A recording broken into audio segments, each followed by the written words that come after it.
We go to differential diagnosis, both Western and Chinese medicine for cough. We start with Western differentiation for cough. 1, stemming from lung pathology. Upper respiratory tract infections, including influenza.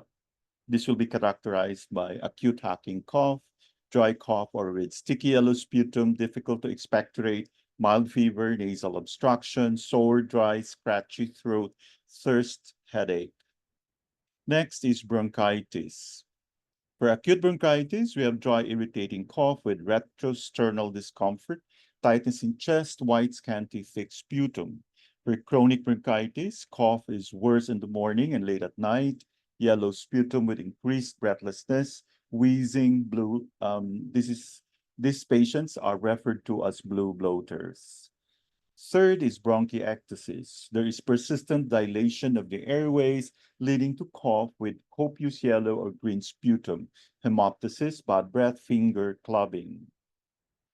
Asthma, there will be dry or scanty nocturnal cough, tightness in chest, and wheezing, breathlessness. Cough due to lung cancer will be persistent. There will be hemoptysis, breathlessness, and pain. Other causes would be whooping cough, pneumonia, pulmonary tuberculosis, lung abscess, HIV infection, cystic fibrosis.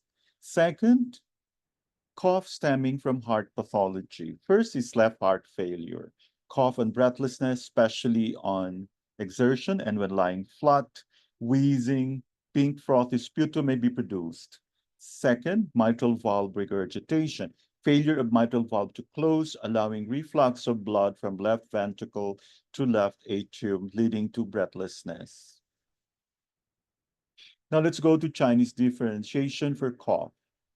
We diagnose according to first organ interrelationships. So we have the Shang cycle relationship between the lung and spleen, the tie-in channels. Then we have diagnosis according to the type of cough. It is a deficient pattern if it is weak sounding, heat if the cough, it's a barking type of cough, phlegm if it's loose, rattling, phlegm heat if there is yellow sputum, and cold phlegm if the sputum is white. In deficiency, the cough is worse in the afternoon or evening, heat or dryness if it is worse in the daytime. Spleen or kidney deficiency, phlegm dump if the cough is worse at night, and hyperactive liver qi if it is worse with emotional upset. Then we diagnose according to symptoms of phlegm. So for location, so it's either throat or chest. Then for the cough, we categorize if it is dry, productive, loose, weak, or forceful. Color or nature of phlegm, clear, thin, watery, is cold, yellow, thick, white is heat, blood tinged, deficiency, fire, lung heat, dryness, heat. Purple block, it's blood stasis, scant, heat, dryness. Copious, easily expectorated, is dampness.